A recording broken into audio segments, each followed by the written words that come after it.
All right, I think we're live now, and looks like both teams are ready to go.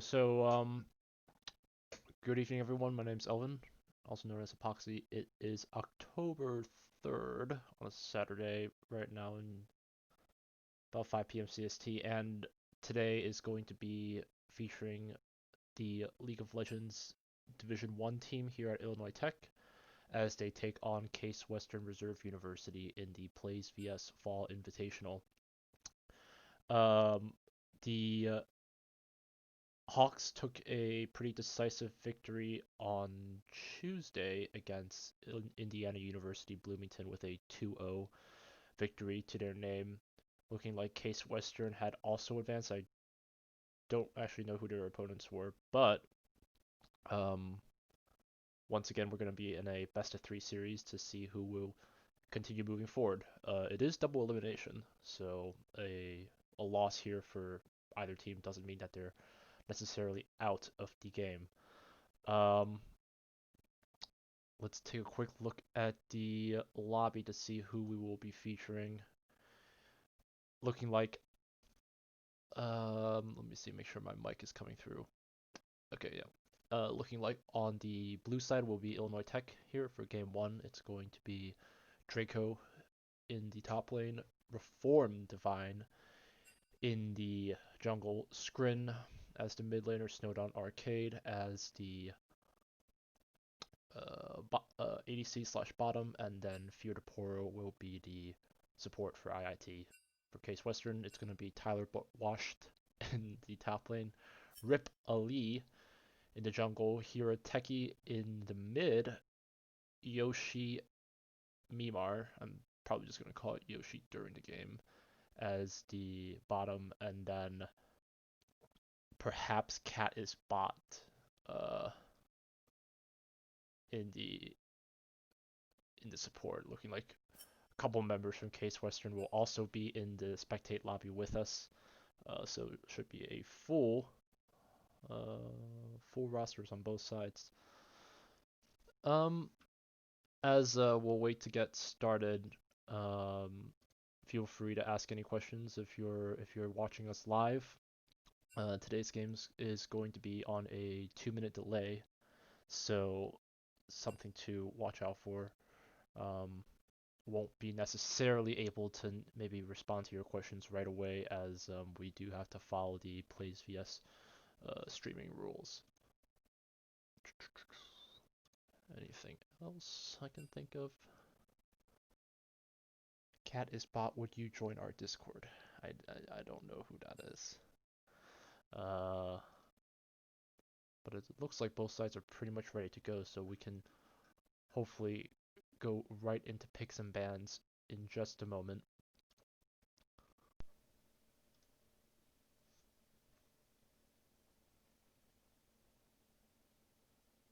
Not sure too much about the Case Western program. I don't think we've actually played them in a really long time.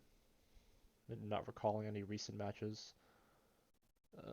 Actually, what's they're part of our region, but I don't think we've actually played any matches with them. But on a quick glance in terms of the elo distribution, it's fairly even across the top and jungle. There is going to be a gap with Scrin at Challenger there on the IIT side. Big bottom difference there between D2 and P1.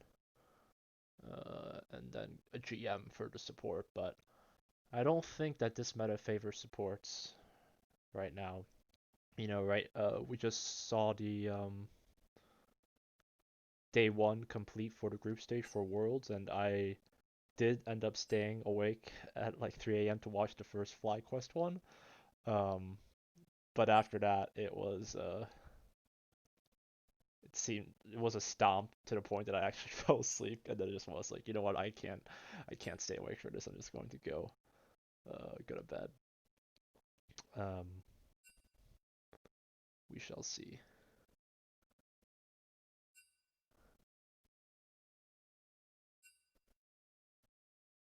I fall asleep watching your streams. Yeah.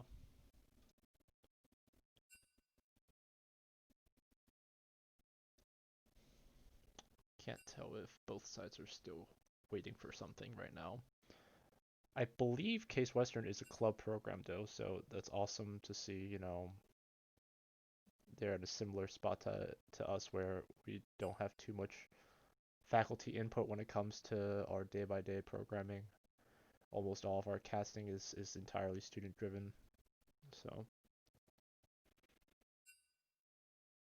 anyway, not sure if we're waiting for something on looking like IIT is ready. And Reform Divine, for those that are watching for the first time, if you were following us on Tuesday, it is the same person that was playing on today. The IGN for Reform Divine is the same player that was playing on Tuesday against IU with the WVVW. So looking like he went with the in-game name change. But hopefully that's good to go. Okay, that's R for both sides. Good. That means I can start my music. Cool.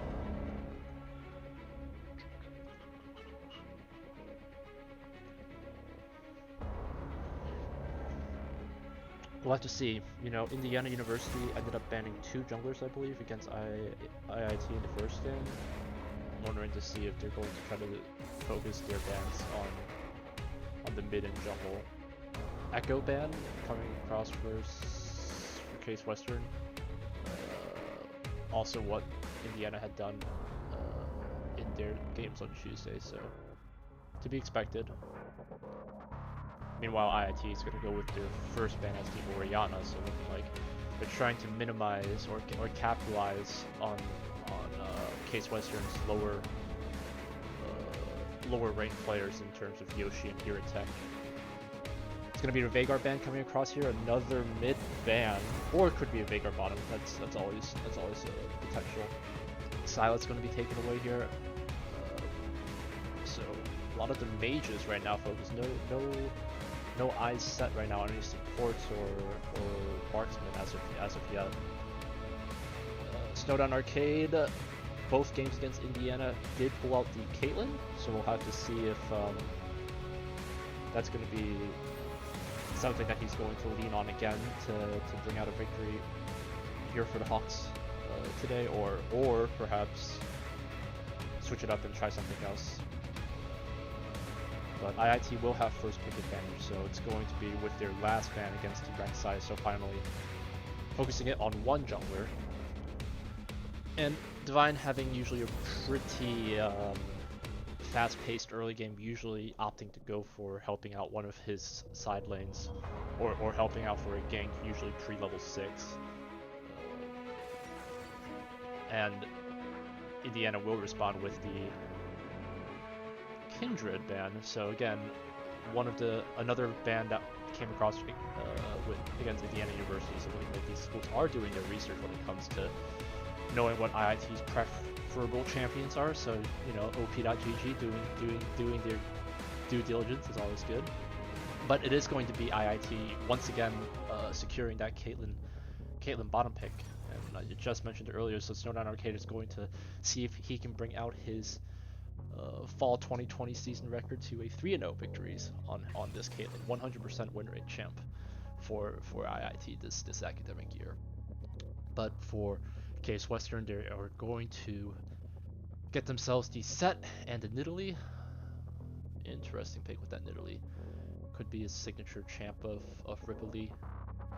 I wonder if the in-game name for Ripley is intentional, like to be kind of like a play on words on the Nidalee. Interesting. In any case, Set could be Set support.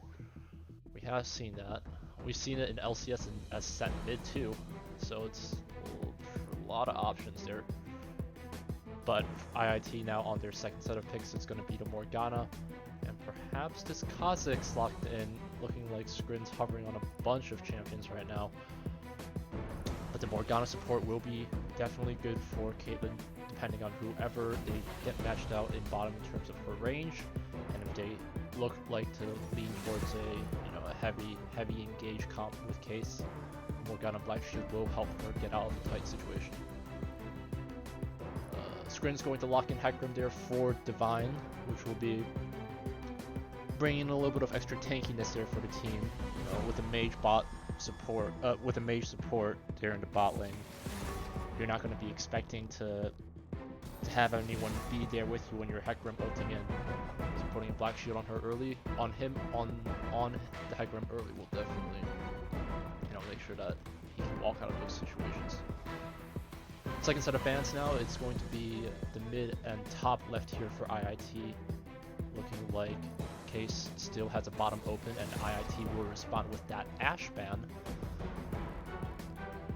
Case is going to finish up their second ban with the Swain and Irelia, so once again, that almost looks like to be at least 3, if not more, champs focused on Scrin there in the mid lane.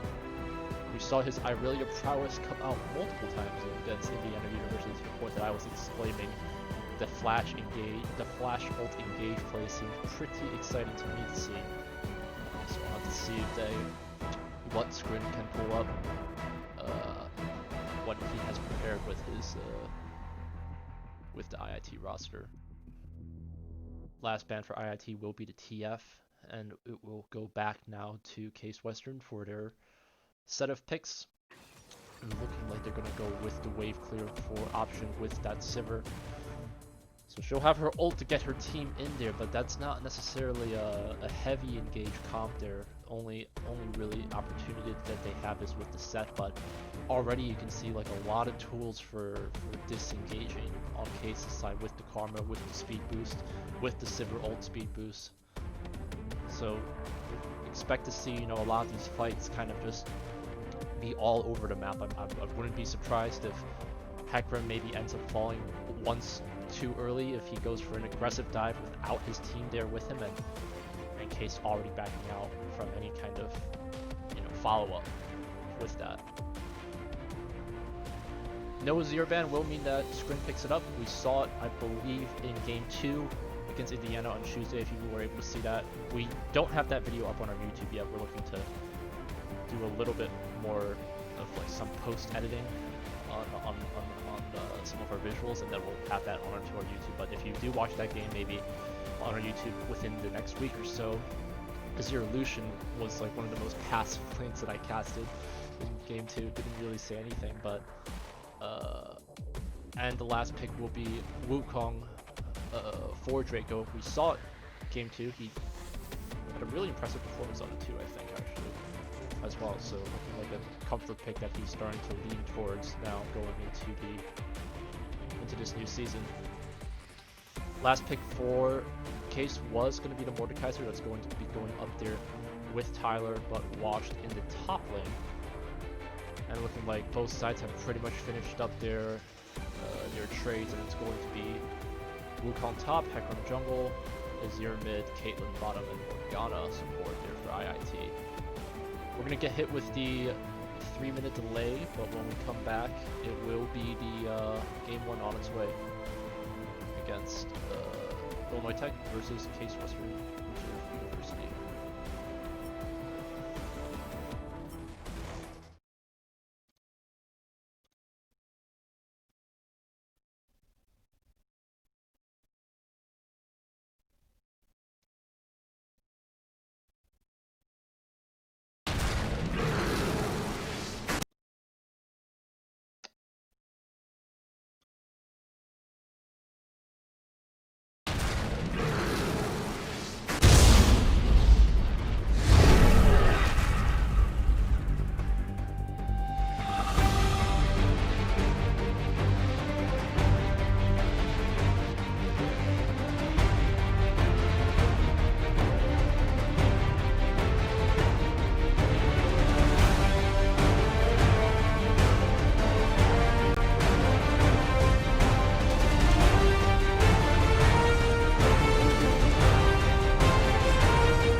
Okay, I believe we're back. Gotta do a quick icon switch as IIT will be on the blue side here for this game one.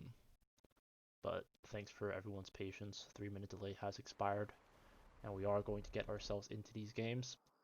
Once again, it will be Illinois Tech versus Case Western Reserve University.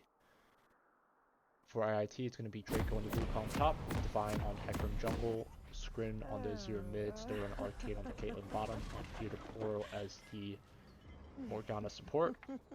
Meanwhile, Case Western will be Tyler Washed on the Mordekaiser top, Rip Ali in the Nidalee jungle, Yoshi on the set mid, here at Tech with a late start, going to be on the Sivir ADC, and Cat is bot is going to be a Karma support there for Case. IIT already starting off with the initial invade here. They're going to be a ward instantly put down right onto Nidalee. IIT will place one here into the red camp here for Case to keep an eye on that Nidalee pathing. That's going to likely be Divine hopping back for a lens. Both junglers will be able to get that. Little Q sent out by the Morgana and Karma respectively, and looking like both will land. It's going to be... she's going to go for a quick back just to top off her HP. Should be able to make it back by the time the red buff spawns. And so the Karma will follow as well. If you're watching us live, be sure to let us know in chat if anything's up with the audio issues. I was having a little bit of an issue with my break screen apparently. The Pantheon, the sound was coming off of my monitor and not off my headset for some reason. That seems to happen a couple times depending on how I start my OBS, so I'll have to fix up on that. But I digress. Divine's gonna finish up his red clear and go right to the ground. Meanwhile, Ripley a couple seconds behind, but nonetheless still able to clear off her blue fairly effectively and jumping right onto the ground. Things to keep our eye out for will be to see if IIT's rank disparity here on the mid and bottom will be able to come through if they can push an early advantage, but there is a GM support though on that Karma, so Cat is bot. We'll try to see if... Don't usually see Karma's carrying as a support, it's kind of more of a shielding supportive champ, not necessarily going for an engage, so if IIT plays it right, I think they should be okay. Meanwhile, Azir is going to go for an early push onto this wave, and against the set mid, the only time I saw it was that one game that Bjergsen was on and on LCS, but I don't think he ended up winning that match. So we'll have to see. Azir is still content to kind of push himself all the way up there into the front. Nidalee will be going for her clear, but will not be spotted by an IIT ward, so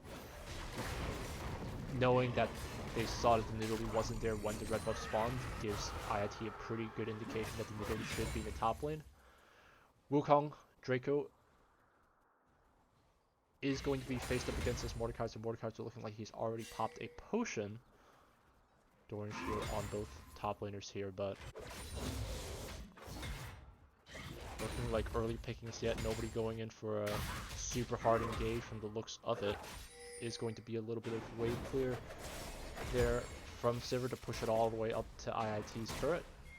A little bit of roaming here from the support, going to secure themselves the scuttle from what it looks like.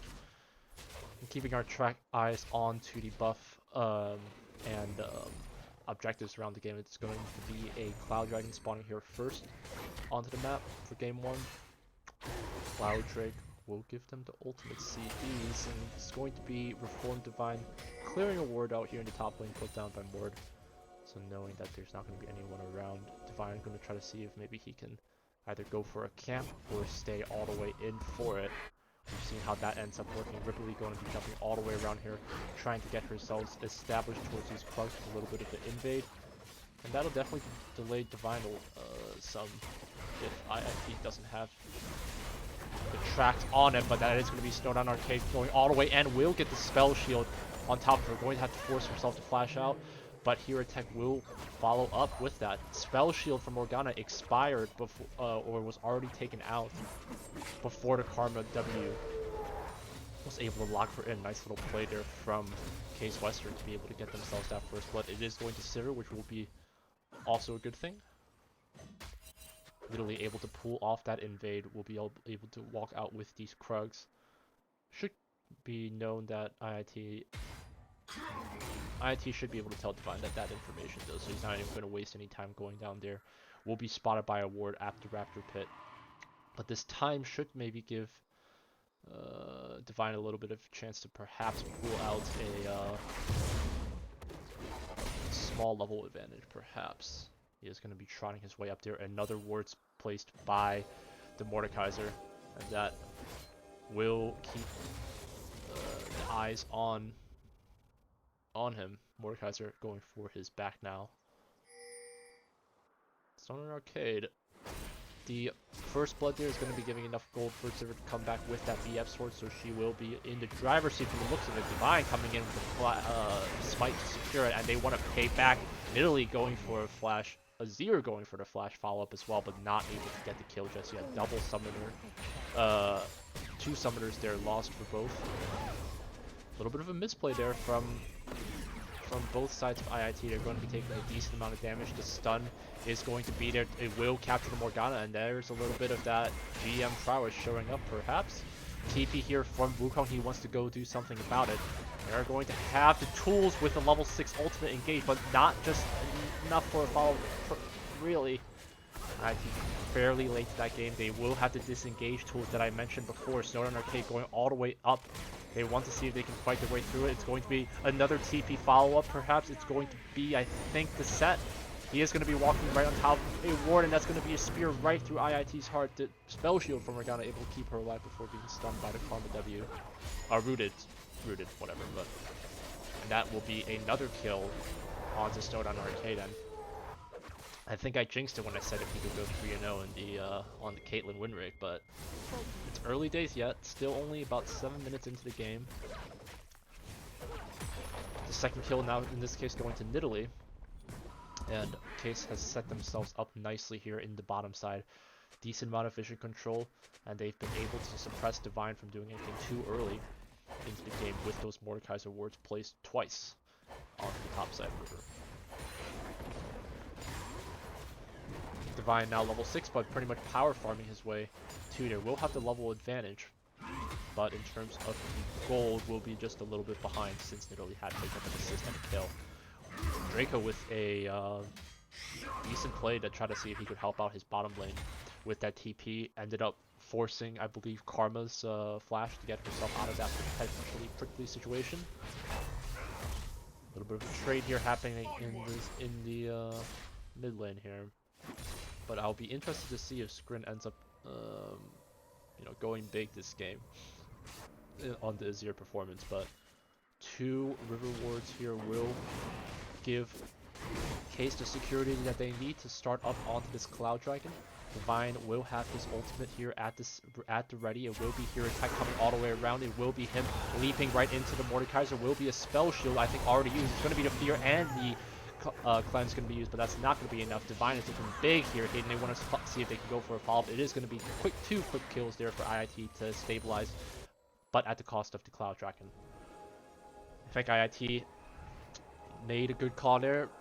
Sivir going for a little bit of a split push there, but a bit of a 1v1 mishap there in terms of the top lane. Wukong biting a little bit more off than he can chew against the what's Mordekaiser's like his like tag name, like Master of Metal or something, whatever. All I know is like Wukong turns to stone, so I was gonna make some sort of weird play on words about like stone not beating metal, but whatever.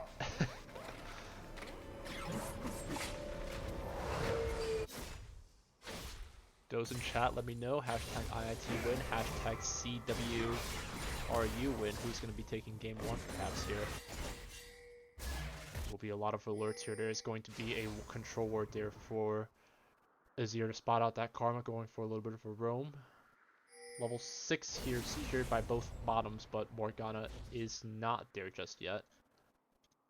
Just one more wave and she'll be able to secure it. Same here with actually Karma about a half level behind, so Morgana is ahead in terms of the level 6 advantage, perhaps pulling out a 2v2 play we could see down the line. In any case, Tiamat going to be here completed for the Wukong, but that Liandry's build is on the cusp of finishing up there for the Mordekaiser, along with that Seekers to get himself to Zonia's. Is that normal to have a split build like that? I'm not familiar with that. No worries. Entrance is pretty covered here by both sides. IIT has their Tribush. There's a little bit of a darkness region here, but Hecarim's going to walk right into that ward. Should be able to see it. Will be a Nidalee Spear from downtown. They know that the information now that the Nidalee is on the bottom side, but I don't think we're going to be seeing any more 1v1s between Draco and Tyler in the near future, as he is slowly starting to pull off a bit of a lead here. Hecarim trying to battle out onto his fishing game. Same here with Snowdown. They are going to take a Karma and Power Q to the face. And again, the 1v1 that we saw earlier, Draco having a tough time. Going to have to force himself to flash out of that potentially dire situation. And Tyler is going to continue to push up his lead. No turret plating here, falling into topside turret there, but already one on IIT's side. So that is going to perhaps be the win condition there, but Hecarim is looking like he wants to commit as much help as he can towards getting IIT's bottom side ahead as possible. Pings here from Case looking like they have the idea that the Hecarim is around here. It's going to give Nidalee the confidence to go on a solo Herald mission. And no vision here as they send out a ping. Sprint's going to walk up for it, but I think it's a little bit too late here. All about the timing here. Nidalee going to go for an invade now of her own, trying to see if they can shut down this Wukong even more. She will be lying in wait in the bush. It's going to be walking right in front, but both members here trying to fight for this ground. There's going to be a set moving away around here. Nidalee going to pop herself out of a bush. So that should be enough for Divine to be able to keep the Grump for himself. Flashes. Morgana looking like she took a little bit more than she planned, but it's going to be level 2 boots against level 1 boots. But the double longsword for Sivir is going to be enough damage though for sure. Wukong's going to have to try his darndest as Case Western make their rounds again to try to just establish as much vision as they can across this bottom side. Stone Mountain Dragon spawning in 45. That's the Rift Herald now being placed here onto the top side. Is going to be able to get at least 2, if not more, turret plates here for Case. Perhaps a first tower. There's going to be a wave here for it. And looking like Case wants to commit themselves for it, but Draco is not going to be content with that. The TP in fact there, just to try to see what he can do to get him out of there.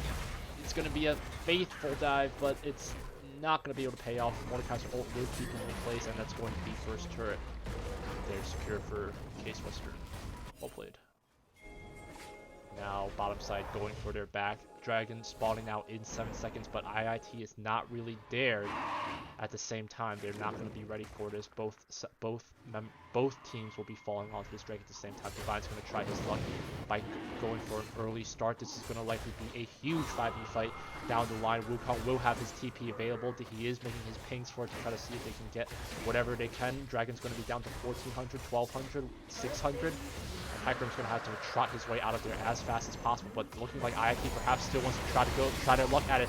Ultimate from Azir will be enough, but the damage isn't through just yet. Caitlyn ult will be enough. Not yet. Morgana ult. Stopwatch will keep the members of Case Western into a pit, and IIT is making it to 3-0, 4-0. And one more kill against Cat is bot. It's not going to come out through. Perhaps Draco wants to have the redemption kill, and the ace comes through for the Illinois Tech Scarlet Hawks. Well played there. An aggressive dive started off by Divine, and that is here. Ends up paying off big there for IIT. Well played. Ooh, that was spicy. Wasn't expecting them to be able to pull off with so much. The Caitlyn ult, not just enough against that Nidalee, but that's going to be giving so much gold over to IIT for sure. I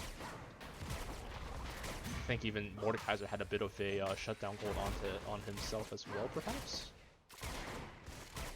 Just a double kill there for Caitlyn. Maybe no shutdown gold. I thought I saw it with 2-0 apparently, but never mind. First tower for IIT there secured, but you know, the Rift Herald earlier from Italy was able to get the overall first tower gold there for Case, but now IIT able to come back a little bit. Caitlyn definitely needing that double kill to be able to get herself some gold and shutdown gold as well onto herself. But now both top side here for IIT open, bottom side for Case Western open. Perhaps a potential lane switch is going to be a set hungry around the area, trying to see if they can spot him out. But Azir's going to be tossed over this blue buff, keep himself into the mid lane, and it's going to be only about 1500 health left on that turret.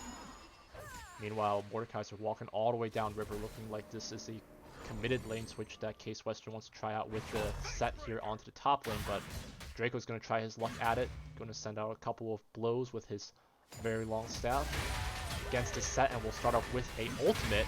The double knockup there will come through. The Hecarim will be trotting his way there. He's going to not have a ghost, but the ultimate will be able to finish him off even before Set completes that ultimate, so he's not going to be feeling too good about that timer either. I think it's 90 seconds isn't too bad though. We'll be literally trying to go over the ward. Oh my god, oh my god, he saw it. Oh wait, there's one. I thought he did that blind. I was like, wait a second, there's no way. Form Divine gonna have to walk himself out of this, or trot with his 4 hooves. Team fight was clean, Gumbies. I agree. And again, 2-minute delay, so I will be, you know, a little bit behind on responding to comments, but I'll try my best. Will be an Ocean Dragon spawning up here in 2 minutes. A lot of members here covering on the bottom side, but it's going to be looking like this lane switch is going to be looking like neither side is going to capitalize too much on it yet. There is going to be a second Rift Herald spawning in 45. And just 1 minute after that spawn will be the Ocean Dragon. So looking like Ocean Soul is going to be up for contention in game 1. We haven't talked too much about Azir, but he's slowly been able to kind of push himself to a sizable lead on top of this set. Set now dying twice is going to have Azir have almost a 1k advantage. Finishing off the Nashor's Tooth is also going to be equally important. Sunfire Cape, Ninja Tabby, so looking like they're trying to do as much as they can to make sure that the Caitlyn won't be as useful, but, you know, waiting too long for that Azir to get big could end up paying the price for it. Couple of pings here looking like IIT wants to kind of put some pressure here onto this top middle side here. Leave the Mordekaiser alone for however long that they can, but they are going to commit 3 to 4 members here from IIT onto the second Rift. Not going to give Italy the chance for she's almost not going to be there either. They will spot her out with this blue ward. And the timing is going to be crucial, looking like both the Karma and Italy are going to try to back out so that they can be in time for this dragon spawns. A lot of wards, 1, 2, 3, and 4 wards there for Case to have their own jungle covered. And IIT is going to have to not going to elect back for this either. So division control will be important to see who can come out. Wukong will not have his TP either yet, so it's going to be a dangerous game if Wukong decides to try to match this set. Set will have his TP available, so he can afford himself the luxury, but a bunch of pings here. They want to try to see if they can go on to the Sivir. It's going to be a gigantic dive to see who they can do, but it's going to be Draco forcing himself to flash out. A big dive there has Draco fall almost to the point of death, but this dive here on Snowdown Arcade is going to have Tyler come all over that Caitlyn's face, and yeah, it's going to be a huge amount of shutdown bullets. We're going to try to have to do what we can to outplay it. Fear of Poro is going to be having to commit yourself to walk out and an Italy Spear to the face will take him out. Oh my lord.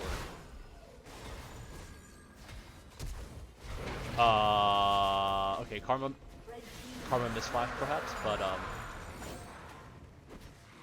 that's okay. They're still gonna be able to walk out with 3 kills there onto IIT. The very committed dive onto that Sivir, but she has those.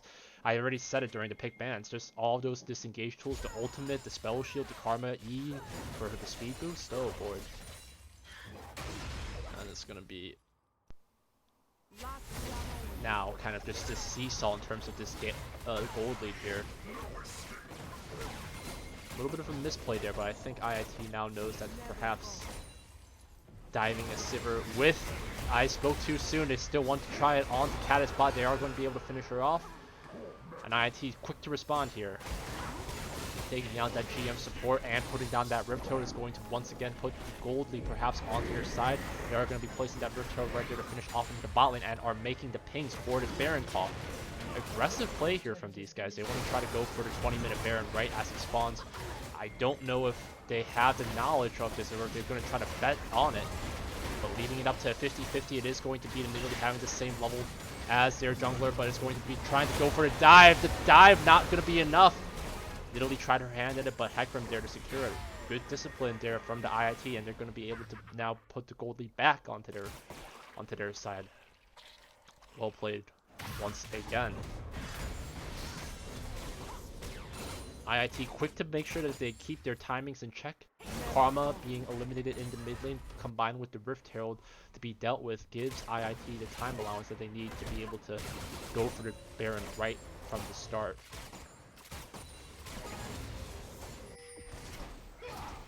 Skrin's gonna Shurima his way towards his top lane. It's gonna take a little bit of damage, but will have the empowered minions. IIT all over inside this red jungle to from Case to be able to keep themselves in check, and this trying to push their gold lead now above to almost a 2k, and will be able to take 2 towers in the process so far with this Baron buff. Getting Waterblade 08 with the high, and Skrin is a Pogger. I'm not sure if the pronoun usage is correct in saying a Pogger. I think Pogger is more of a exclamation than a noun, but I'll roll with it. He's not doing too bad for himself for sure. You know, this set's building full AD right now with the armor, so no one is really keeping their eyes yet onto this Azir damage perhaps. So we'll have to see, you know, if he's able to pull out a Rabadon early on. He's already got the Liandry damage, he's got the Nashor's Tooth, so he already has pretty much the core items. Fear-to-Power are going to walk right in front, and Divine will be taking a spear to the face, but he's going to have the Merc Treads and the Aegis to keep himself fairly healthy. And Morgana with the perfect KDA, the only member of IIT, and actually just in the entire game to have no deaths to the Fallen Angels named. We'll have Ripple Leaf coming around here. We'll see them place a ward right here. But a big dive here. Divine gonna be almost trying to ult. He went for the. I thought I saw that animation. Fear-to-Power gonna try to see what she can do, but being stuck in a Mordekaiser ult with as Morgana is not a good idea for sure. She is gonna have the Zhonya's to buy herself a little bit of time, but I don't think that's what the goal is.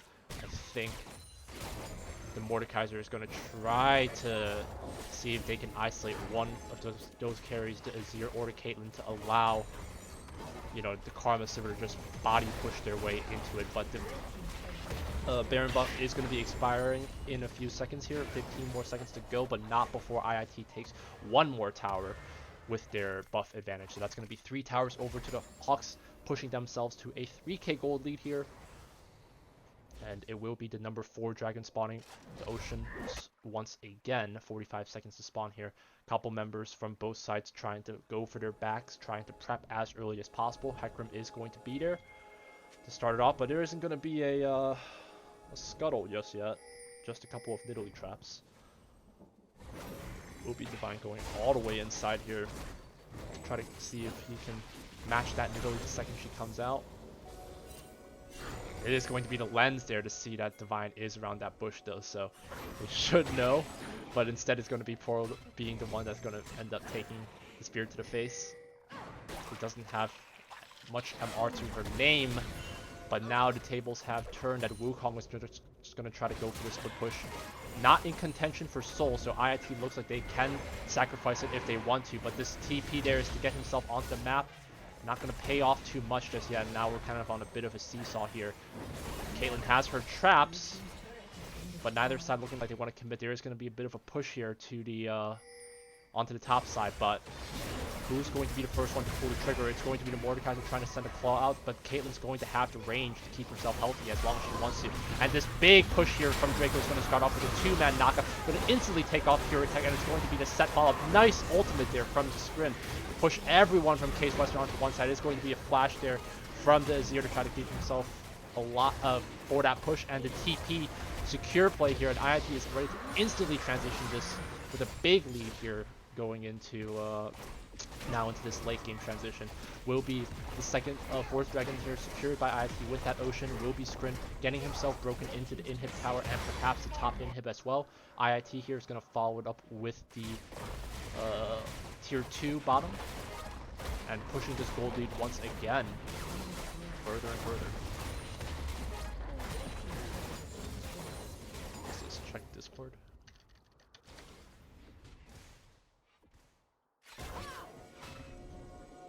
Yes, he is. Reformed Divine is the same Divine that many members of IITs, both young and old, are familiar with. I believe Divine's finishing up his last semester here, finishing up an ITM major, but is still eligible for CLoL. Reformed Divine going to be rooted under the Karma, will have to ghost himself out as he gallops himself to safety. But shouldn't be too bad as a Summoner's Loss. Doesn't look like the ghost is necessarily as advantageous in this late game, you know, unless you're going for just the all around the board flank. But just that just that ace and the 2 towers again pushes IIT to even further heights with their gold lead with the 6k advantage now trying to clear their vision for this second Baron as it spawns in just a few seconds. Hecarim will be topped off, will be a wait, what? Oh, it's the Azir turret, right? Yeah.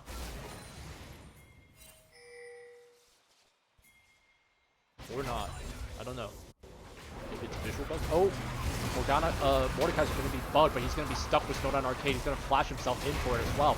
Won't be able to pull off the kill, but it will be a 1-for-1 trade so far. Draco going to try to see if he can fight, but he is going to sacrifice himself for the play. Yoshi going to be the one that falls in next, and these trades are so far in IIT's favor.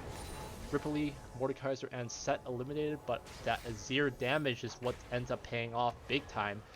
No MR taken from either side of from no one on Case Western pretty much, and that's going to end up paying the price with it as Scrin is going to go big here. 700 shutdown gold, the hidden carry here for this game for sure. If we finish off this game and he is going to go for this dive, the damage there is just nutty. Leandries for one more of a tap. 50 HP, gonna have to walk herself all the way out as fast as possible, but Scrin wants it. Very scary situation. Twin Shadow's gonna be Spooky Ghost. Gonna be sent out by the Morgana, but they don't do any damage, unfortunately. And Karma's not going to elect to use herself a flash in that situation, but it looked really close.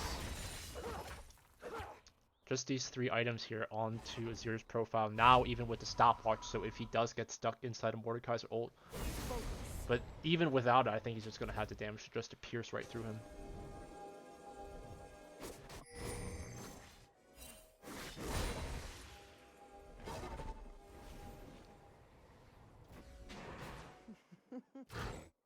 Case Western pretty much refined to their side of the map. IIT now kind of just eyeing their prize now at the finish line. You know, really it's just one big team fight that's going to do it for IIT that will definitely get them the game, but Case Western's, what options did they have to get out of here? Wukong's going to have the Eternal Split push. Scrin is a huge problem that is going to instantly take out almost half of Simmer's health with just one Azir spear into the face, as they're going to break themselves now into the second inhib tower. And they're going to be opening up the map once again. One more fight's probably going to do it here for these guys. Oh boy. Final push here. We'll have the Morgana shield onto Hecarim to keep him alive, but the Mordekaiser ult will once again try to isolate him. It is going to end up being the Morgana falling in the process, but that's okay. It's going to be IIT taking 4 kills in Retribution and a shaky start for the Hawks, but able to pull it off in the end. 30-minute game here. We'll be taking the game 1 victory here against Case Western. GG's. 22-11, 58.7 to 47.7k gold.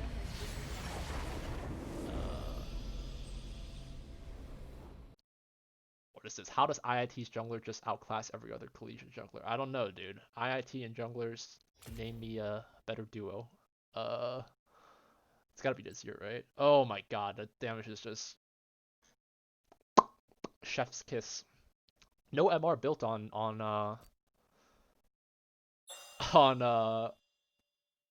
Case's side. I don't know what led them to think that that was a good idea. You know, a Locket on Karma or Zeke's on someone. I don't know. I feel like they just didn't expect this year to turn on big, but then in both of those dragon fights, just going huge with the damage. And a couple of nice playthroughs, you know, for him and Hecarim to turn around the game was definitely a great start by them. So let's take a quick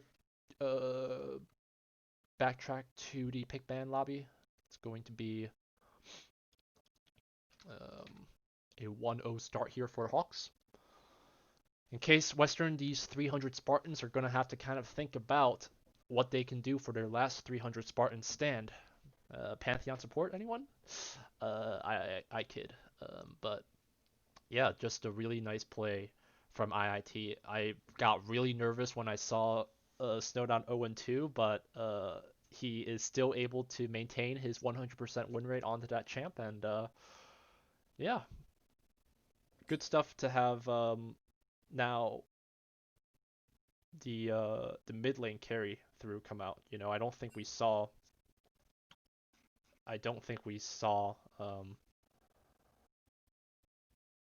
Skrin come on big in the previous game against IU with a passive kind of presence, but this game's definitely due to him to be able to pull off that turn. So well played.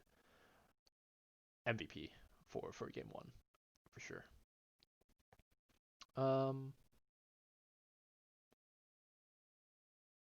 Looks like we're building up a couple of viewers into this stream. So if you're just tuning in, again, it's part of the Plays vs Fall Invitational here as part of the Collegiate League of Legends series, hosted by Riot, and they had Plays vs be the ones that set up the tournament for this for inviting some of these schools over. So we'll try to see how far IIT makes it their record. You know, some of the big names that you normally see, like Maryville and like Urbana and whatnot, didn't seem like they actually opted for this invitational. So it's not necessarily a true, like, all of the top schools from the North region opting in for this, since it's not a mandatory, or it's not like the official one. But I digress. Looking like a couple switches here from looking like Skrin is back into the game, so they can get themselves aligned for this game, and looking like Case is ready to just jump into game 2. They are wanting to get the ball rolling. I guess, you know, not too sure if it's actually misleading because I don't have Pirate with me in the chat this stream, so I actually should change that. It's just me today. Anyways, okay. Well, while we wait, I can just turn on some music in the meantime to pass some time.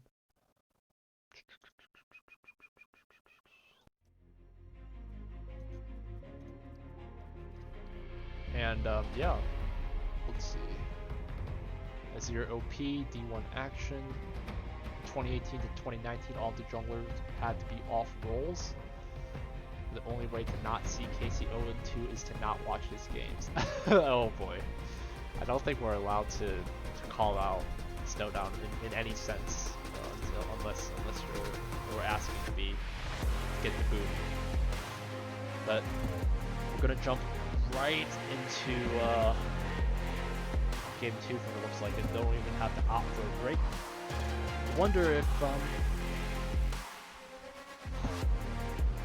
I wonder if this Coach K diff is the actual coach from Case Western or just like some kind of like managerial role.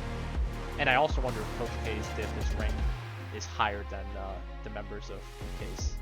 That always gets me going, trying to see if coaches for like collegiate, especially for club programs, if they come from a place with previous coaching experience, if they were like a veteran pro player or previous college alumni that can't play for the school anymore but still wants to help out the program.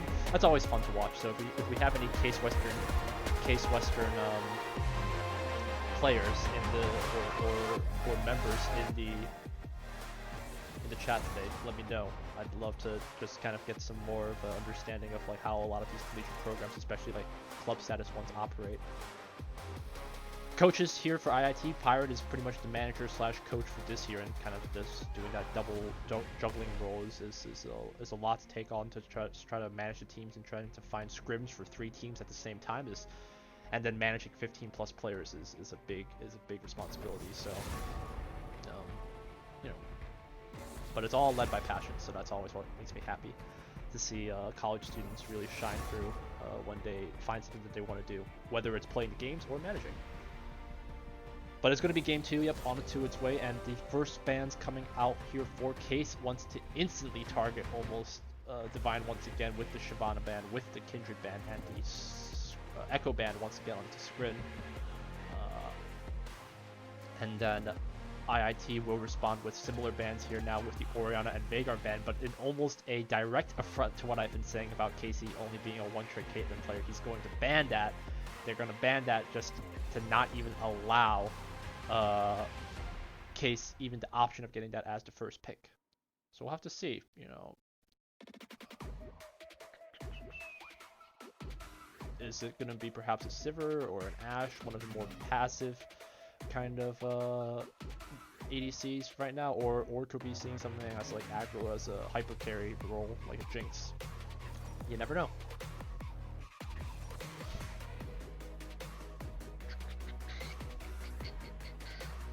But the Rek'Sai ban not going through in the as we saw in game 1 is going to get Divine that, but Morgana will be once again secured there for Poro. Meanwhile, Hecarim going to be locked in there by Tyler to give some of that large horse presence into the games. And again, I keep saying the spell shield, especially in like collegiate, is especially like useful just because, at least the way I watch college games, it's usually very one-track minded, where it's just they commit themselves towards like one target or one playstyle. So having that black shield as an option is crucial, especially.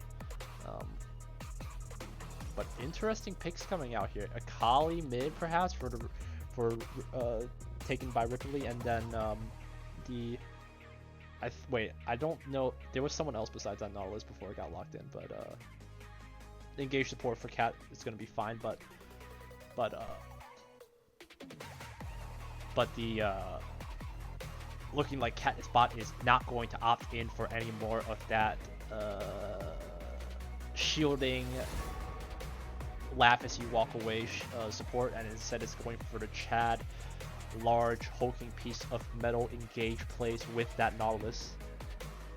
And that's going to give an option there though for IIT to secure themselves their top laner, and that's going to be Mordekaiser. They're picked in for Draco. We'll have to see. Could it be a Wukong ban coming out here? Draco doesn't even want to deal with his own preferences. But now it's going to be it's a change of pace though. It's going to be ADCs open on both sides here. It is going to be the bottom open here for both sides, but looking like Case has got still a top lane to figure out, and then IIT still got their mid lane as they rested in the hands of Poro.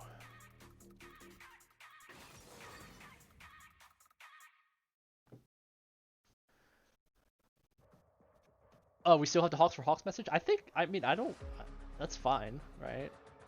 I'll have to maybe tell one of the mods to fix that up.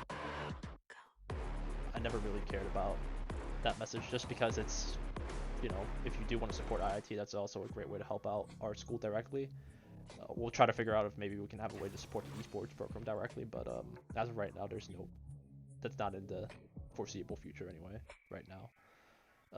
And I talked about passive ADCs, and it looks like the Ashe there is going to be picked up by Snowdown, and the Chad plays once again with Hero Tech picking up that Draven. Draven normal bot lane is nasty in terms of that level 2 engage, in terms of the level 1 engage even.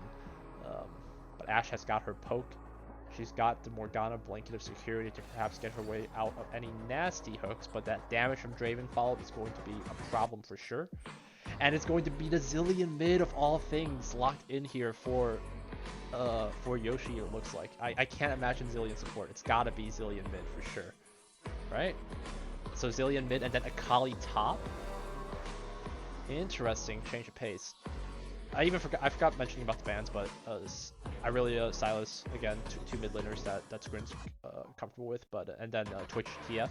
So Scrin going to once again try to see if he can come through onto the Azir, and this time perhaps Case will have the foresight to build a little bit of MR in their kit instead of having Azir just pop off on in those charts.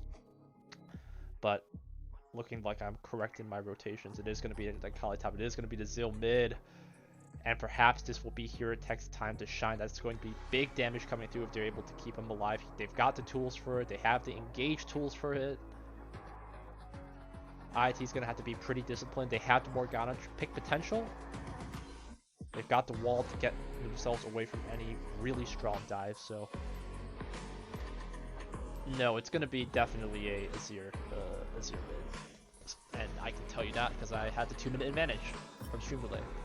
Alright, we're going to go on a quick break, but when we come back, game 2 on its way. Illinois Tech on the map early with a 1-0 win so far. Can they push it off to 2-0?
Mic off.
Alrighty, welcome back. If you're just tuning in, we just saw the Hawks take on the Game 1 victory against Case Western Reserve University. A big comeback there in the mid game.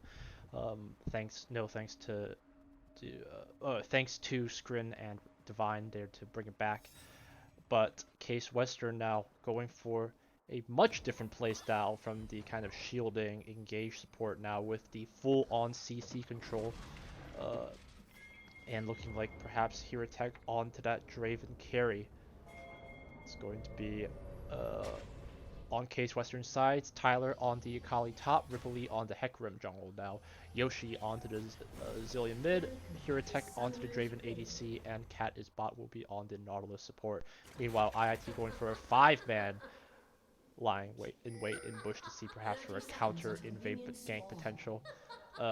Draco onto the Mordekaiser top, Reform Divine on the Rek'Sai jungle, Scrin on the Zero mid once again, Snowdown Arcade on his first Ashe gameplay for the fall season, and Fear Poro on that Morgana support. Interesting. Looking like they didn't even... the Caitlyn ban was something new from something that we don't normally see. But it looking like perhaps IIT didn't even want to give that option over to Case. Oops, sorry. I forgot to bring up the overlay to have the actual champions look good instead of you just see a random gray bar. First dragon is going to be the mounted one here for game 2. And it's going to be a start here onto the red buff here. Hecarim instead is going to opt for a solo start here onto these wolves. So a little bit of a delayed playstyle from everyone. Both bottom is going to be coming here now. Ashe will be there first, and it's going to be cutting off Draven perhaps if they really want to. Hook from Morgana, bind from Morgana, not going to land, but looking like they just want to go for that level 1 engage. They're going to try to do it. Cat is hot is going to be turning on big. A little bit of root damage there. Hold on, what's that pause? The exhaust there onto Hero Tech is going to be enough, but the root will be there to keep him in place. And Snowdown Arcade ends up pulling it out big here. One more auto will be able to do it, and a huge misplay there from Case Western is going to be giving it over, and Snowdown is so shocked he doesn't even bother flexing his mastery rank, instead just going for the laugh. Oh man, if I was Catus bot, I'd be fuming. Because imagine losing it as Draven level 1 against Ashe damage. Oh boy, that's a rough one. And IIT was already at a disadvantage because Poro had just launched a bind hitting no one. So, but the CD gave it enough time that by the time Case ended up going for that engage, and they do not want to stop it at all. The root's going to be there. It's going to be Kaz home. It's going to be flashing out and not even going to be able to end up benefiting from it at all. Will fall over, and that's going to push Ashe into already shut down gold at 3 minutes, and Hawks are looking big and nasty for game. Oh my god, please don't do it to him. Oh, the heal will be enough, but the flash! The Hecarim! Oh, please don't get 3 kills. This is going to be illegal. This is illegal. This is abuse. This is actual abuse. Reform Divine does not want to stop. They are going to go for it. Oh my lord. That's just, oh boy. And an instant respawn check there for the Hecarim. But Ashe will walk out with 3 kills to her name. Already enough for a BF and boots. Meanwhile, Draven's struggling to be able to even come up with enough for a potion. That is rough. That is rough for Case. All of his attention though in the bot lane has detracted me from what's going on so far at top. Akali looking like she's able to make a name for herself here. Perhaps a comfort pick for the Case top laner. But Mordekaiser is one of the champions that Draco is familiar with, so not too lost in the weeds here for him. So he should be okay. Meanwhile, Ripley going to be taking the time to get herself some vision established by being able to take both Scuttlers. And now finally starting his way on his blue buff. Meanwhile, Nautilus is going to be going for a little bit of a roam. He does have double buff onto his name, but if anything is indicative of Scrin's performance on his years that we've seen, is that usually he doesn't decide to turn on the switch until the mid game. So don't really expect to see too much action there from the top. Nice little cannon secure there from Draco. He's got a big wave to handle there. Shouldn't be too bad. Meanwhile, IIT in the driver's seat, they're going to be able to have the luxury of this buff, of this item advantage, and it's going to be just instantly taken out. Here, Tech is not going to be having a good day at all. 0-3 start here at the 5-minute mark, but it's not. Comebacks are possible. You know, don't want to say anything too early, of course. But you know, now in this case, instead, looking like IIT is able to flex a variety of playstyles in terms of carry performances here. This time, looking like it's going to be on the bot lane. This time, looking like IIT is going to be able to get themselves the first strike instead of Case with the mountain drag first. Help from 4 members here for IIT will be able to get it at the 5-minute mark. And looking like it's going to be the Cloud one next, which will mean that we're actually going to have a useful dragon as the soul, either Ocean or Infernal. Draco looking like he wants to go in, but he's not able to have the level 6 advantage just yet. The timing is all important to see if he can get it through. It's not going to be just enough, though. Having to flash himself out won't be able to get any kills on that. And a bit of a misplay there, but looking like Akali was able to walk herself out of there. Neither members of Case having to go for any summoners. And oh my, just when I talked about comebacks, I'm actually gonna review that. Oh my god, you're so cocky, Casey.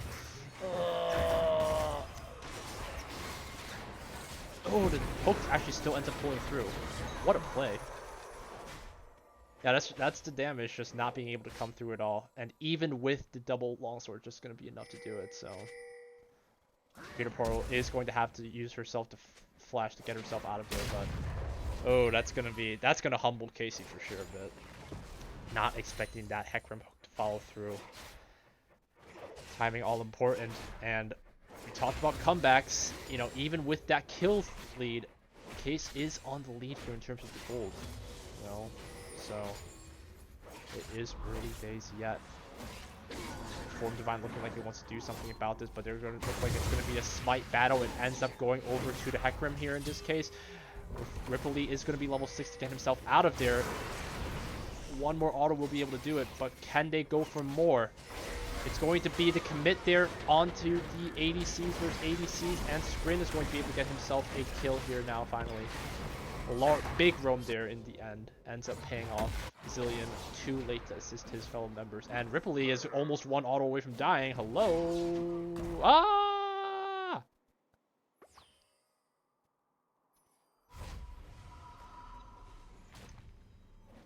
Alright.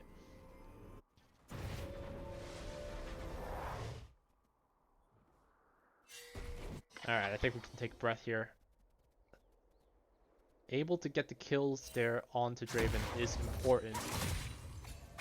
But already Draven's kind of been shut out from the game for a while now. You know, able to make a small comeback with that gold shutdown for sure. 400 I think to his name, plus the 300 for the kill, so he's not too far behind.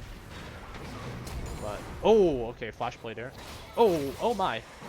They could have missed a hook, but they are going to land a bind on Draven. That's going to instantly have the members of IIT hop right on top. The Reformed Divine is going to have to be able to will fall in the process. Stopwatch there. Nice call from the GM player, but once again, Draven is just not having a good time.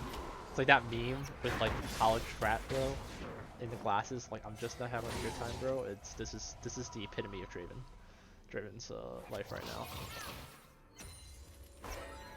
Oh, and oh yeah, we have Night142 in the viewers today watching this Mordekaiser performance from Draco. Has, I'm sure, much insight to give against this Akali matchup, saying that Mordekaiser unable to ult Akali is very sad. I would agree that is a sad days. But he's not faring too badly, even with the 1 kill to his name. Ooh, a little bit of a Zillion ult, Zillion bomb there for the stun, but looking like this game is going to be one of those more passive plays here from these guys, and Draco is content to kind of push this wave up here, but Hecarim is going to be around the corner after finishing this ground clear. Perhaps a dive. We'll have to see.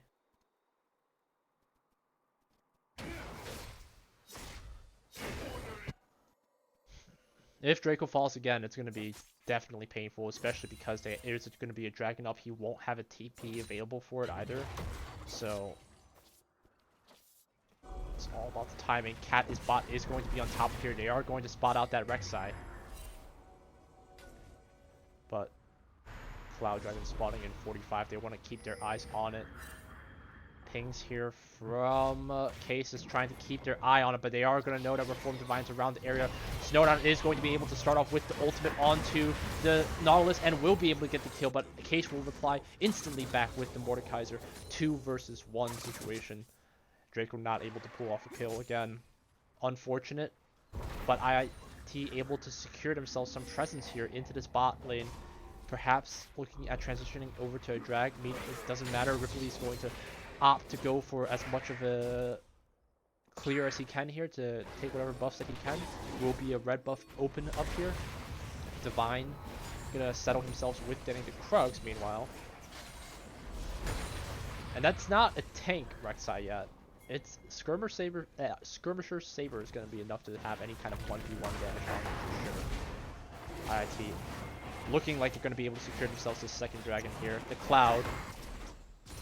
So what's more interesting will be what is going to be the third dragon that comes out, and it's going to be the Infernal Soul here in play here for today's game 2.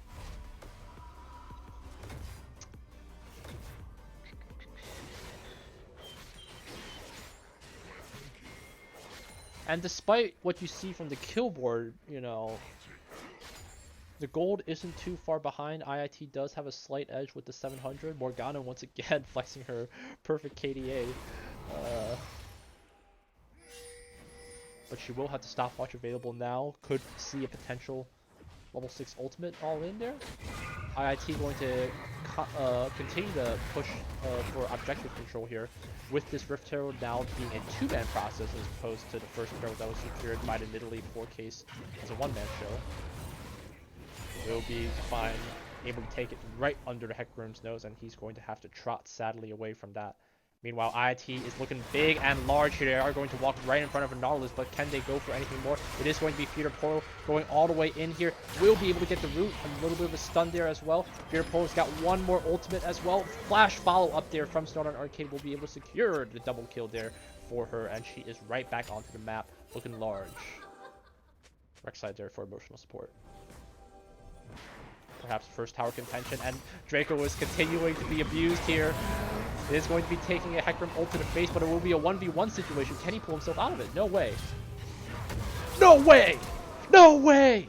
No way! Oh, that Akali is so mad. Alright, please, if you're watching this in chat with a 2-minute delay, give me as many pod chats as you can see, because Draco is done being played around with. The same cannot be said with Case Western Scotland. What a play. No MR is going to be what does it for you. They are going to see the Nautilus happen right over here, and the abuse continues, but Snowdown Arcade is being cut off by Hiteki. He's going to have to go all the way out, going to have to ult himself out of it, but could be the double kill here. Sprint now finally trying to go, looking like he wants to test his hand, but not going to be enough, looking like they're going to try to see if they can opt out. Snowdown Arcade is going to have to be hooked though in the process. IIT not fast enough to push themselves out. Sprint's going to have to spell shield and the Sand Soldiers to get himself out. A flash play will be enough to launch Feeder Portal away, but the KDA player is gonna have to Hecarim run over, exhaust the. Oh my God! Ah, Ripple. All right, that Hecarim is tilted now. There's no doubt in my mind he is tilted. He missed an auto for sure, right? Was he scared of Morgana bind? I'm so confused. By all means, she is able to stay alive with the just one auto away, but the Hecarim looks like he wanted to give it over to his imaginary ADC that existed, which wasn't there for him. That's tough. For sure. Getting a kill there would be really good too for them to be able to just continue to try to get whatever gold that they can. It is still just a game of margins right now. Only a 300 lead. Akali though turning on big, able to finish off the Mordekaiser in this 1v1 situation. Looking like Merc Boots is the option here for Mordekaiser, which he will complete. But the timing is going to be important. The battle for this buff will have the Rek'Sai secure it. That's a little bit of jungle aggro there. And Divine looking like he wants to test his luck onto the Rift Herald here into the middle to try to see if they can secure themselves the second tower here, and they will be able to go through. Members from Case Western here now around to be able to get it before it hits its way towards the second. A little bit of jungle clearing here, a little bit of maintenance here of ward hedging. But looking like, I don't think IIT will want to look for a fight.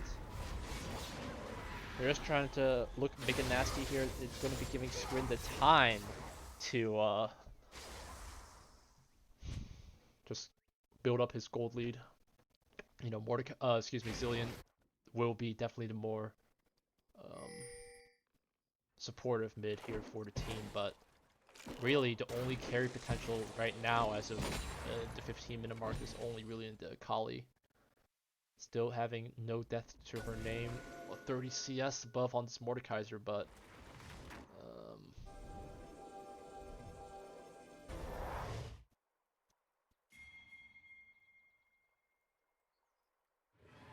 looking to see how this game can transition itself now. Both top laners have their TPs available.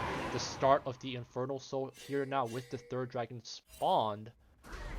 Before Divine going all the way in here. He's going to be taking a lot of damage. Nice spell shield to prevent himself from any more knockout, but Draco looks like he wants to go for a fight. The Ghost's going to be started here. Oh my lord. Akali going all the way into here. Able to not kill him off yet with the smoke screen. Snowdon's Arcade stuck here, and the dive ends up paying off, but Azir is still alive. They're trying to do what he can, but it's not just enough damage, or is it? Scrin able to pull off the double kill here. 3 kills here to 4. Scrin hanging on by a thread. But that's not going to be enough damage for the Infernal. So IIT will be able to reset themselves for another big fight here. Mordekaiser will not have his only ults available right now are the Rek'Sai ult and Zillion from the looks of it. But a heavy engage on both sides, and the Akali going for across the map TP, it looked like. Across the map Shuriken? I think that was the actual play. I think Tyler was able to Shuriken or Kunai or whatever it is, whatever's the ninja tool that, I'm pretty sure it's Shuriken, that Akali threw out and was able to get it to her. But IIT wants to try to see if they can fast clear this. Oh my god, it's going to be a margin, but Rek'Sai able to secure it. Stunner going to have to walk himself out of it, but it's still alive by a margin. Tyler trying to go in if he can. Scrin's ultimate not going to be enough to save the Ashe. But IIT doesn't care. They're still going to be able to follow up with it. Mordekaiser, Zillion's just a little bit too fast for him. Ooh, man. That's rough.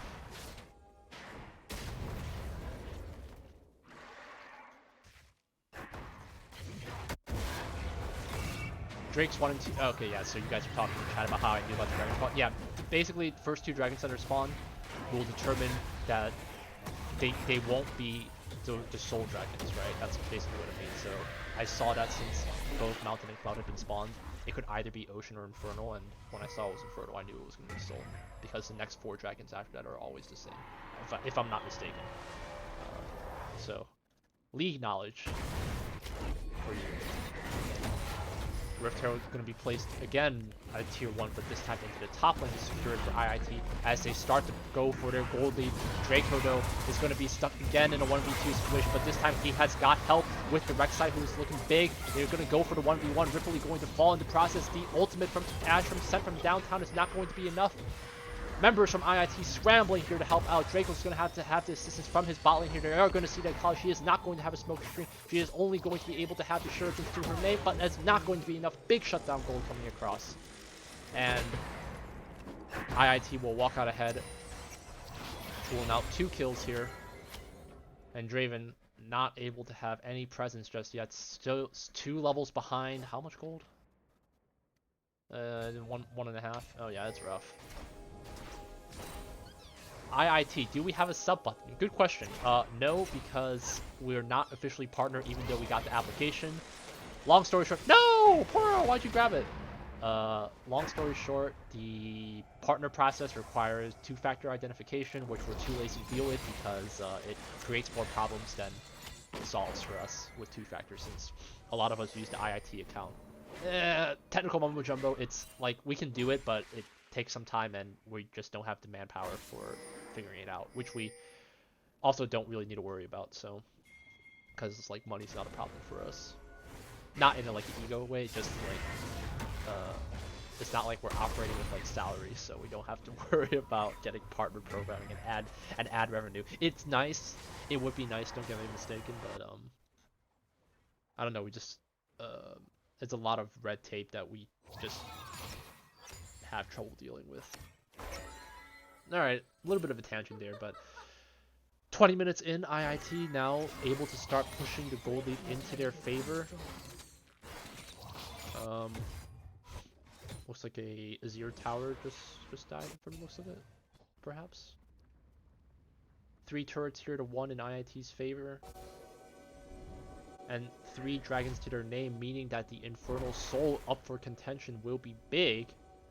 But if Case made a huge comeback and somehow secured themselves 4 souls in a row, that would be some danger readings there. But 20-minute in means that the Baron will be spawned, and game 1 we saw IIT make an instant push for it, but in this case, not looking to be the case. Snowdown Arcade is going to have the Runon's Defrost, the Essence Reaver, and only the BF left to her name. She will not have enough gold for that just yet. Oh my, wait. Oh boy, that was a little spooky, but Snowdown is confident.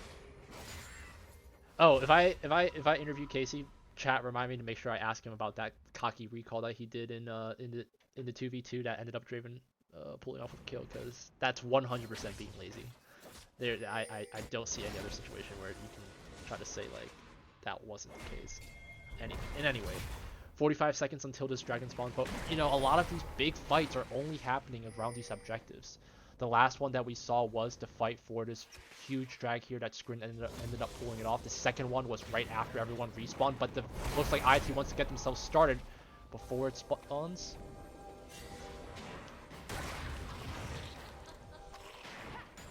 You're getting a question, Gumby's asking, is this a best of 3? Correct, it is. But we're looking at almost a deja vu here. IIT content to set themselves up near towards this bottom lane here. Meanwhile, Case wants to maintain control in the mid. Dragon will be spawning here. IIT has almost all of their summoners available, and so will Case. So this is going to be a big fight here for sure. Looking like how they want to start is trying to see whatever vision that they can grab. It's going to be wards placed left and right. Everyone trying to grab what they can. A Nautilus hook sent from downtown, knowing that they don't have any more tools for the initiation. Morgana's going to try to see what they can do. Hecarim trying to come around. Zillion going for the ultimate, but sending in the ultimate from Azir to try to go for this huge dive. Donut Arcade still alive in this process. Going to have to cut her way out of it. Going for Ashe is still alive. Ashe still surviving in that, pumping out the numbers, and the ace there for IIT. Actually, let's take a rewind and we can actually watch how that all happened, because that actually was big. Okay, Nautilus misses hook, but they don't care. They're like, Hecarim, just go for it. Stop playing like a baby. Flash engaged there with the Hex Tech. Ultimate there, nice. Why would you spell shield yourself, Laurel? If you're gonna do it, just sacrifice yourself for the play here for Zonias, but she is gonna do it, albeit a little bit late. Will be able to capture pretty much all members there from Case. Will have the ultimate to follow, but in that process, almost everyone just like it can only fight around the shield, which is giving enough of an allowance for Ashe to still go for the damage.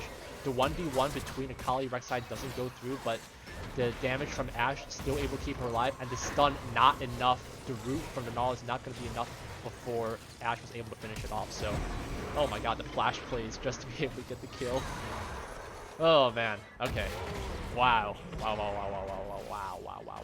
But Draco is able to go big on that game too, especially with just that aura around him, just shred right through Case's members, and still no MR built yet. Only the Hecarim able to have it with the Aegis. And you're not going to see a Kali Zonia's MR in Case soon. She's actually going to go for the Zonia's. Oh boy.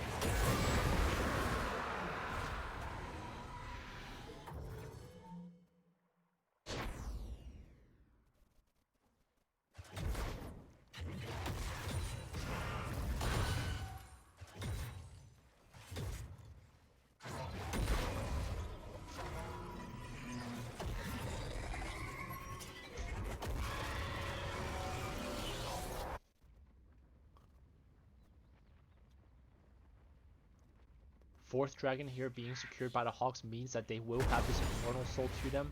For those that don't know, Infernal Soul, damaging abilities and attacks create an explosion around the target, dealing 110 adaptive damage. So we'll have the numbers, but now the Baron dance begins, and we're looking probably at a fight starting any second now. Hextech will hold the Zilean in place, but the TP there from Yoshi, from Yoshi's ally, is going to be enough to keep her in place, and it will be a clear there for IIT, but they're going to just instead go onto the Kali and trade 1-for-1 so far. Fight is turning out messy. Yoshi confident though, not going to have to use the rest to get himself out of there. Hecarim coming from behind won't be enough to get before the charge comes through, and IIT looking sloppy here. Remember, Draven's still alive, able to push out the numbers. Draco gonna fall in the process. Pyrotechnic still alive, able to get the kill on the Mordekaiser and the Morgana, and onto the Azir. Triple kill there for Case Western's ADC, and no ADC for IIT means that they will fall in the process. Nice little comeback there. Looking like they're going to be able to get themselves this mid tower as well. Will be enough to stabilize the game, making it an even Baron fight from the looks of it. Unfortunately, Casey getting caught out there. Something not expected. Looking like he was trying to go as hard as he could onto that Zilean, but just not able to. And, you know, Draven's been able to build up his relevancy into the game. Does have the bounty on him as well. Hasn't died, since that, 1-5, 1-6 start. So he is a valuable member now.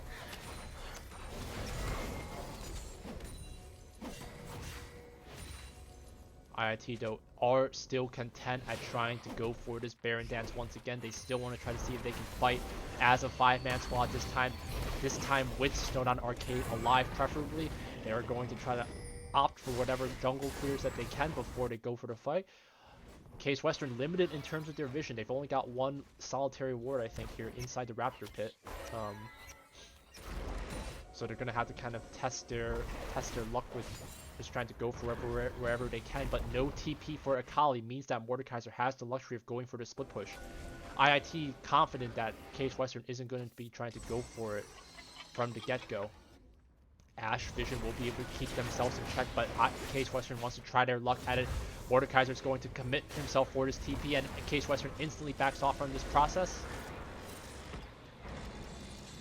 And I don't know. I mean, I think that they could have made Case sweat a little bit more. They don't have too much sustain. They don't have any shielding, right? So the Baron will just slowly chunk them out if they just kept playing the dance. But they don't have too much poke. Morgana pool is risky from any angle if you're not too careful. Hook, though, will start off here. Will be able to prevent the spell root, but Rek'Sai is going to be knocked up in that process. Tough fight here. IIT is going to have to try to fight their way through it, but Draco is just going to be going for the 1v5 attempt here. He is going to fall in the process, though. Scrin going to be picked up here by the Knowledge Hook, but the ultimate there will be enough to just instantly stabilize. Nice stopwatch being used there. Will be able to keep Scrin just alive. And IIT will win that fight 4-3.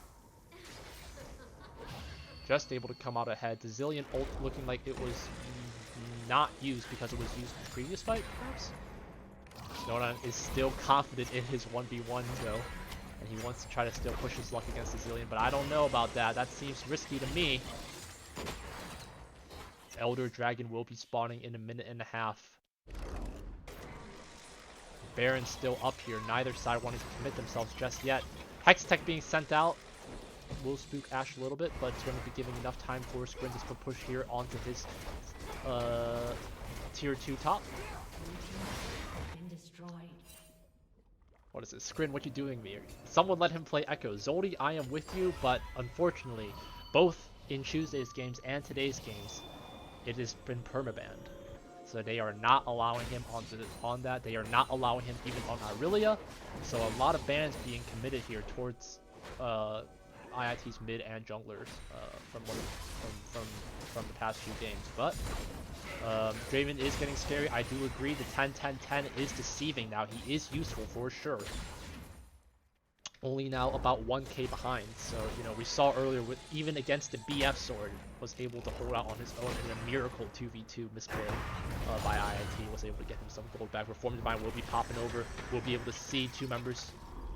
Hex sent out from Zilean. That's okay. You can just let those out whenever it feels like it. A little bit of the passive help will have a level advantage above the Rek'Sai. So if it came down to a smite fight, he would be in trouble, almost a full level behind Divine here. IIT though wants to commit themselves towards this. A TP early here is going to be crazy from Akali. You are nuts, my friend. They are going to be not able to even expire the Zilean ultimate for it. And Zilean will fall in the process, the ultimate there from it, and she's going to have to flash herself out. Ash Arrow from downtown will not land. But it's practically a 5v3 fight at this point. Raven ultimate will go through, but not enough to kill. Oh my god, Akali, that TP, my friend. What's happening?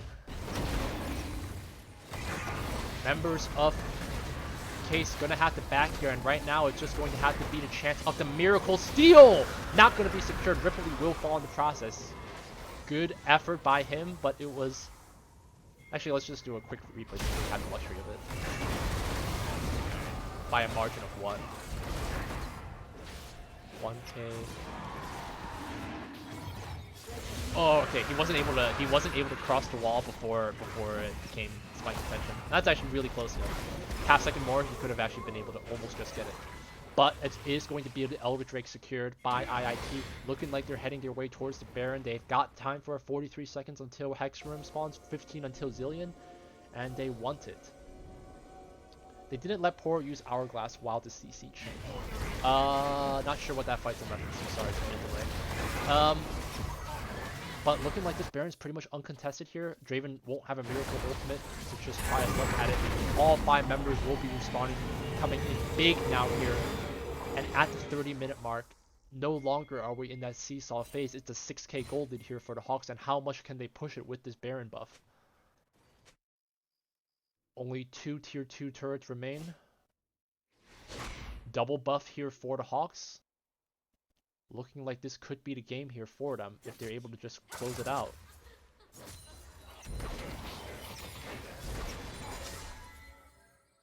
Scrin still able to pull off, has his core items now, just waiting up on a Rabadon's or maybe a Luden's perhaps. Not sure if they're going to wait all the way until that point though. Baron buff will have about 1 minute used up right now. But it's going to have to see, you know. A lot of lanes here pushed out for both sides. Akali's going to tend to that. There is a huge bot wave to handle. Does IIT just want to go with it for the 5v5 fight and just body push their way in through it? They do have the Baron powered minions for it, but Zilean wave clear is enough usually to just hold some guys at bay. But the Baron empowered cannon will be enough to bust through it eventually. Slow but steady wins the race here.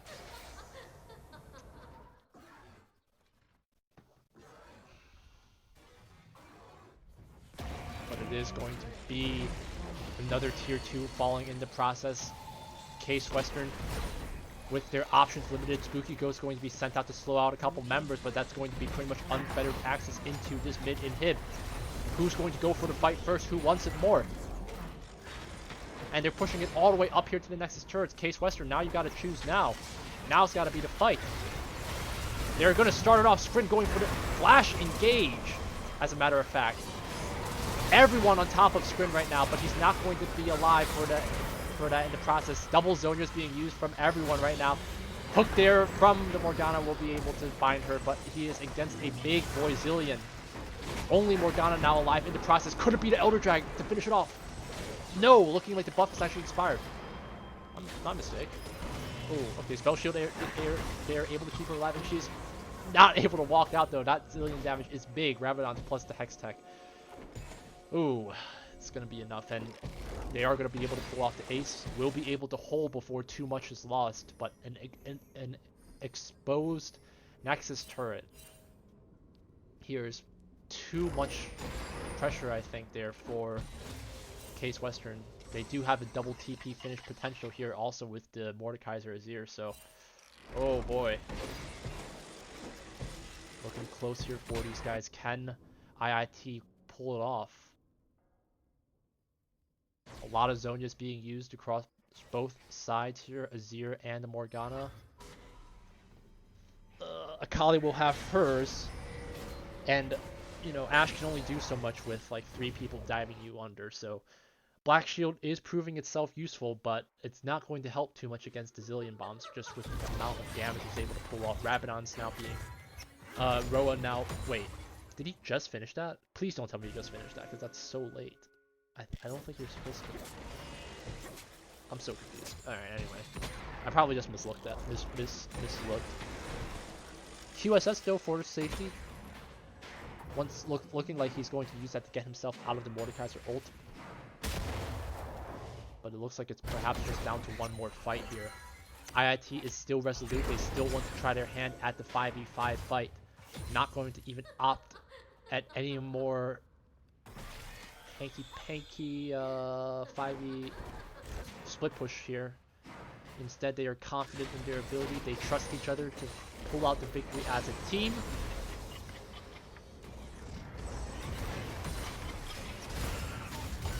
And a hook here will start things off. Cat is about to be taken out to only about a quarter health.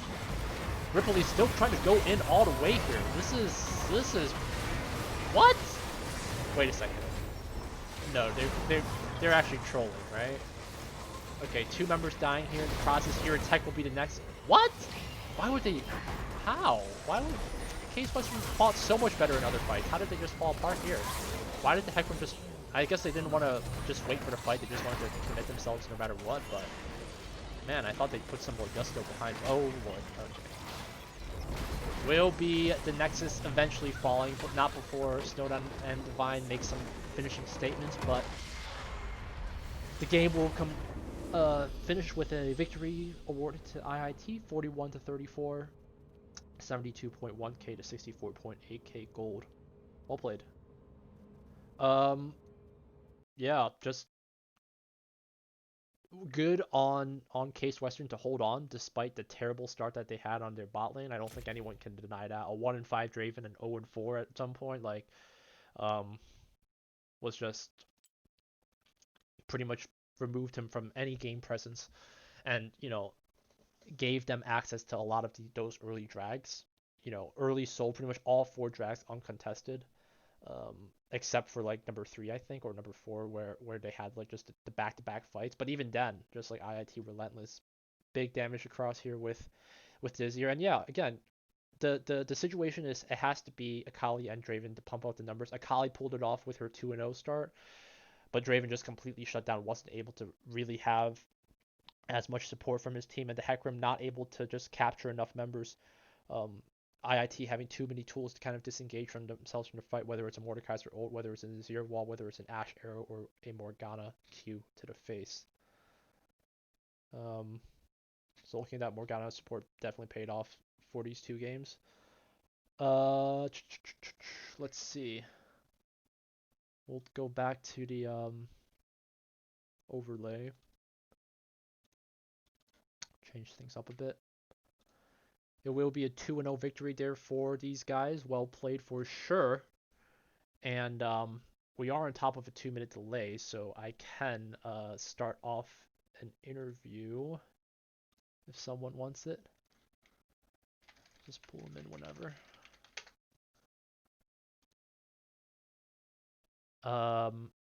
And looking like today's interview is going to be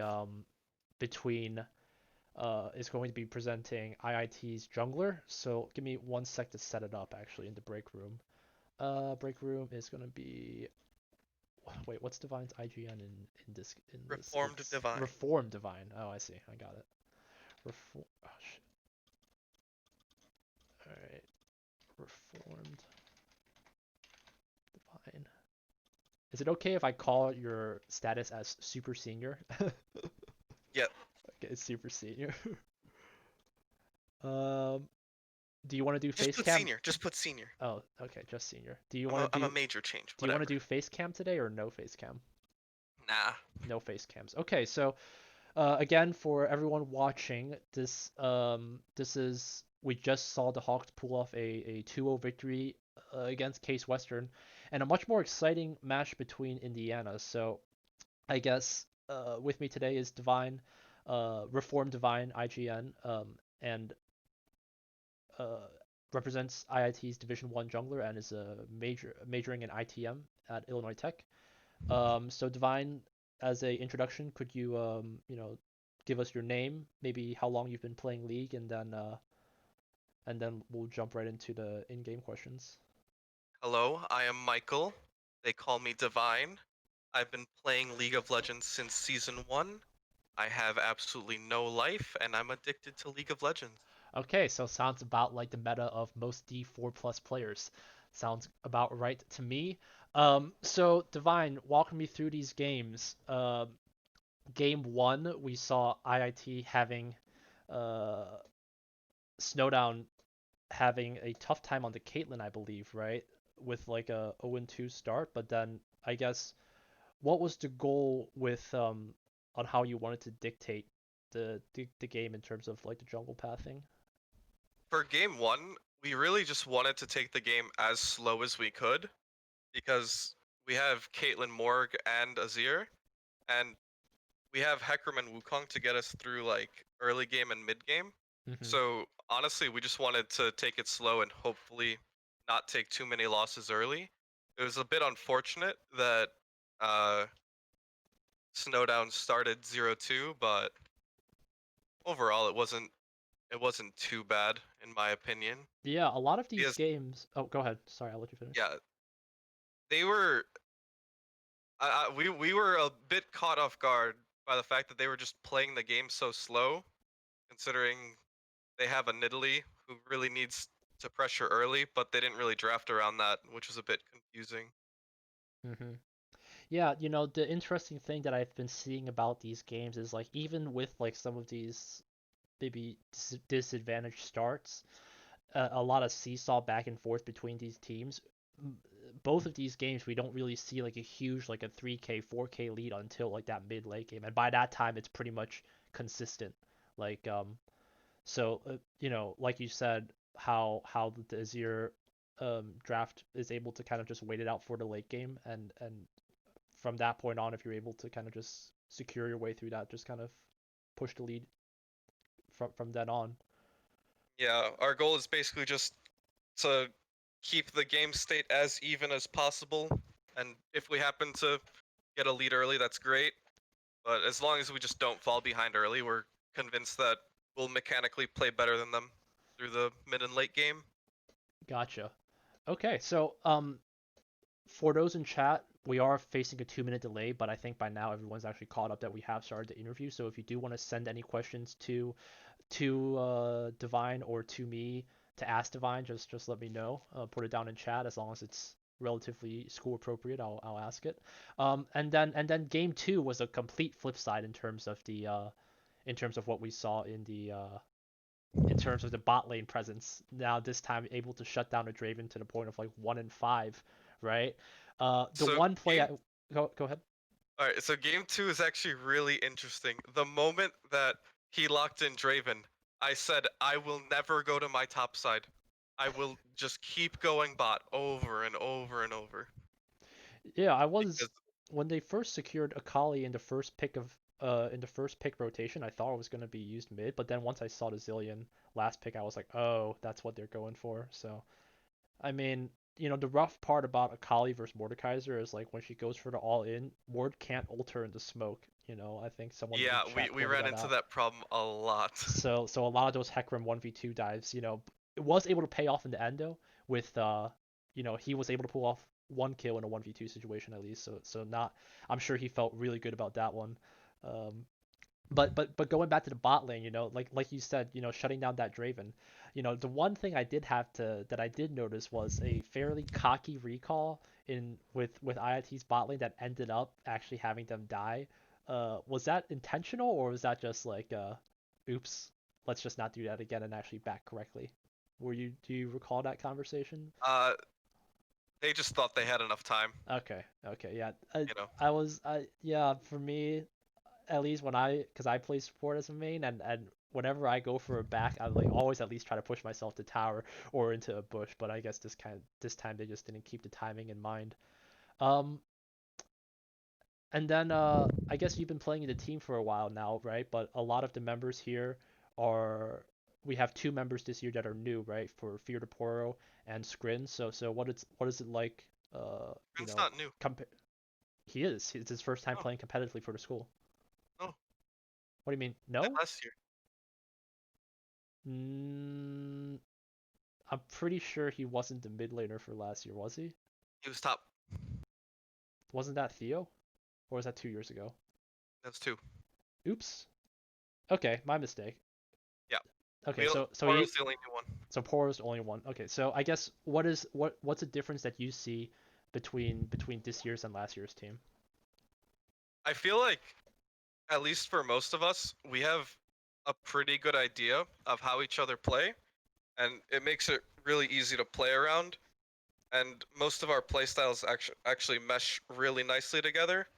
The pickup with Poro is actually really convenient because we have we don't really have a lot of options. We didn't really have a lot of options for support players, and Poro actually, despite not really playing any competitive league, has surprisingly really good comms for being brand new to it. And I believe when I also, interviewed her last week, she did mention she had like, I mean, maybe not like a school team or anything like that, but she's like played with like other orgs and stuff yeah, like that. So there is some 5v5 practice, I guess. yeah, a little bit, but It's it's different. just it was a bit unexpected. Used to seeing significantly less, you know, macro-oriented comms. So Well, I I mean, was I think at this point, when most of your almost all of your players are at least D4, if not more, you don't have to worry about micromanaging like skill shots. It's now just like everyone knows what to do, right? So it's like yeah, everyone knows what that's their part is on the team and they just stick to it. I'd agree. Okay, so one last question for me, and then we'll take it to viewer questions. I guess is that the past 2 years, IIT has taken it to a 4-2 record within the CLoL Spring season. Is that a goal that you guys are aiming for? Are you guys aiming to go out of groups, or is just like we'll get there when we get there kind of thing? Oh, this year we're 6-0, 6-0 all the way. Okay, Not six even oh, not even a question. big bold claims there. But we'll have to see when we get there. A lot of the competition this year within this fall invitational, a lot of the big names don't seem to be in it, like Maryville and Urbana and whatnot. So looking like they I opted was a out, bit but disappointed when yeah, I was excited when Maryville signed up for it it's and their then B they team. dropped Yeah, out immediately. it was either that or I think it was their B team that signed up, something like that. Uh, Yeah. I see. Okay, so let's see. We'll take a couple of viewer questions here. There's just a lot to kind of dive through here. Tell us about how IIT kept their head in the game when players died, even though we had a 6K gold lead. Oh yeah, well I mean I think a lot of the fights near game two was even with the gold lead. A lot of the fights just ended up going like 3-2, 4-3, like really close, especially for those Baron dances. Was the Okay, confidence just like we could just fight our way through it no matter I'll what? be completely honest with you. We Oh. weren't even looking at if people were dying. Our play was just fight. So the call was just fight no matter what. Didn't even care Yeah, if we came out of it on the short end of it. Okay. we had the game. We had basically every win condition we needed. Where even if we got wiped in a fight, we wouldn't lose. And eventually, we just we Azir gap them basically. Yeah, no, I definitely saw it come through near the end. It was just like you were content to take the trades, so like you had already done the prep before, which I would agree. Another question is ask about what players do aside from gaming that helps them in game. Well, that one's to you, I guess. Any kind of hobbies um, Uh, to help keep you focused on League of Legends besides playing League of Legends? well, my hobbies don't really keep me good at League of Legends. I Okay. like, you know, Yeah. I fish and I hunt Well, and I that's play League. that's to teach you to jungle pathing, obviously. Yeah, You know, true, just fishing in the river for free kills. There you go. true. True. Okay. I think that's it for viewer questions. We've kind of already gone at this for almost like about 10 minutes, so I think we're okay. Once again, congratulations on the round two victory here against Case Western, and best of luck going on into the fall season. And I'm Well, sure of we'll course, touch we're gonna back win in every game. when we're gonna win every game. Yeah, better be ready to watch. I will be there for that process. All right, Very GG's. good. All I'll right, see you later. GG's. All right, that's gonna do it for us today. Um, Appreciate Divine for stepping in to give a couple of jungler insights about Illinois Tech and looking like this team. I guess I had misspoken. I thought I could have sworn to God that Scrin had played in a different did not play for the team last year, but I guess I'm mistaken. Um, but you know, the pickup of Poro seems to have been really good for the team to be able to mesh. The play styles seem to match alongside with each other, so that looks good. You know, More often than not, the fall season's a chance for teams to just like start building up their chemistry, but looking like IIT's already at a good start that they don't have too many odds and ends to fix out. Maybe less cocky 2v2 recalls. But besides that, we'll iron out those issues. Um, but I think that's going to do it for us today. Once again, IIT will take a 2-0 victory above Case Western Reserve University 300 Spartans. And I believe the next games will be on Tuesday. Uh,